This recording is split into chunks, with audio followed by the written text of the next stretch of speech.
ನಮಸ್ಕಾರ ವೀಕ್ಷಕರೇ, TGS ಕಿಚನ್ಗೆ ಸ್ವಾಗತ. ನಾನು ಇವತ್ತು ಕೊಂಕಣಿ ಸ್ಪೆಷಲ್ ದಾಳಿತವೆ ಹೇಗೆ ಮಾಡುವುದು ಅಂತ ತೋರಿಸುತ್ತೇನೆ.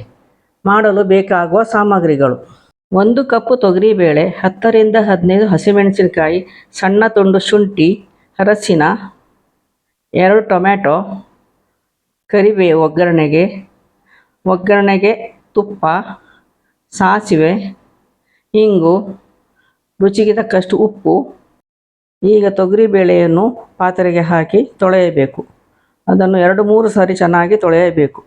ತೊಳೆದ ತೊಗರಿಬೇಳೆಯನ್ನು ಕುಕ್ಕರಲ್ಲಿ ಬೇಯಲು ಇಡಬೇಕು. ಬೇಯುವಾಗ 1ಕ್ಕೆ 2ರಷ್ಟು ನೀರನ್ನು ಹಾಕಬೇಕು. ಅದರ ಜೊತೆಗೆ ಸ್ವಲ್ಪ ಅರಸಿನದ ಹುಡಿ ಹಾಗೂ ಕೊಬ್ಬರಿ ಎಣ್ಣೆಯನ್ನು ಹಾಕಬೇಕು. ನಂತರ ಕುಕ್ಕರಿನ ಮುಚ್ಚಳವನ್ನು ಮುಚ್ಚಿ ವಿಸಿಲ್ ಹಾಕಿ ಒಂದು 5 ರಿಂದ 6 ವಿಸಿಲ್ ಬರುವ ತನಕ ಬೇಯಿಸಬೇಕು.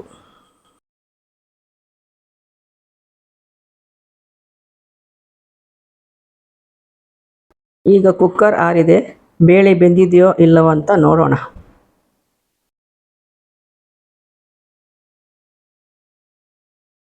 ಬೇಳೆ ಈ ಥರ ಬೇಯಬೇಕು. ಕೆಲವೊಮ್ಮೆ ಕೆಲವು ಬೇಳೆಗಳು ಚೆನ್ನಾಗಿ ಬೇಯುವುದಿಲ್ಲ. ಅದನ್ನು ಪುನಃ ನೀವು ಕುಕ್ಕರಲ್ಲಿಟ್ಟು ಬೇಯಿಸಬಹುದು. ಈಗ ನಾನು ಈ ಬೆಂದ ಬೇಳೆಗೆ ಒಂದು 10 ರಿಂದ 15 ಕಟ್ ಮಾಡಿದ ಹಸಿಮೆಣಸಿನಕಾಯಿ ಹಾಕ್ತಾ ಇದ್ದೇನೆ. ಹಸಿಮೆಣಸಿನಕಾಯಿ ಕೆಲವೊಮ್ಮೆ ಖಾರ ಇರ್ತದೆ, ಅದರಿಂದ ನೋಡಿ ಹಾಕಬೇಕು. ಅದರ ನಂತರ ಶುಂಠಿ, ಕಟ್ ಮಾಡಿಟ್ಟ ಶುಂಠಿ, 1-2 ಟೊಮ್ಯಾಟೊವನ್ನು ಹಾಕಿ ಕುದಿಸ್ತಾ ಇದ್ದೇನೆ. ಬೇಳೆ ಸ್ವಲ್ಪ ದಪ್ಪ ಇರುವುದರಿಂದ ನಾನು ಅದಕ್ಕೆ ಸ್ವಲ್ಪ ನೀರನ್ನು ಹಾಕಿದ್ದೇನೆ. ನಂತರ ರುಚಿಗೆ ತಕ್ಕಷ್ಟು ಉಪ್ಪನ್ನು ಹಾಕಿ ಕುದಿಸುತ್ತೇನೆ. ಕುದಿ ಬಂದ ನಂತರ ಸೌಟಿಗೆ ತುಪ್ಪ, 1-2 ಚಮಚ ತುಪ್ಪವನ್ನು ಹಾಕಬೇಕು. 1 ದೊಡ್ಡ ಚಮಚದಷ್ಟು ಸಾಸಿವೆ, ಅಷ್ಟು, ಸ್ವಲ್ಪ ಹಿಂಗು. ಸಾಸಿವೆ ಸರಿಯಾಗಿ ಚಟಪಟ ಅಂತ ಸಿಡಿಯಬೇಕು. ಚಟಪಟ ಅಂತ ಸಿಡಿಯದಿದ್ದರೆ ಸಾರು ಚೆನ್ನಾಗಿ ಬರೋದಿಲ್ಲ, ರುಚಿನೂ ಬರುವುದಿಲ್ಲ. ಅದಕ್ಕೋಸ್ಕರ ಸರಿಯಾಗಿ ಚಟಪಟ ಆದ ನಂತರ ಕರಿಬೇವಿನ ಸೊಪ್ಪನ್ನು ಹಾಕಬೇಕು. ಈಗ ದಾಳಿತೋವೆಗೆ ಒಗ್ಗರಣೆಯನ್ನು ಹಾಕೋಣ.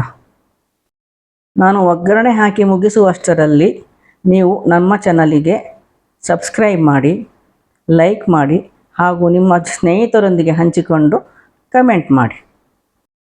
ಕೊನೆಗೆ ಕೊತ್ತಂಬರಿ ಸೊಪ್ಪನ್ನು ಹಾಕಿ. ಕೊತ್ತಂಬರಿ ಸೊಪ್ಪು ಹಾಕಲೇಬೇಕಂತ ಏನಿಲ್ಲ, ಇದ್ದರೆ ಹಾಕ್ಬೋದು. ಹಾಕಿದರೆ ರುಚಿ ಚೆನ್ನಾಗಿ ಬರುತ್ತದೆ. Thank you.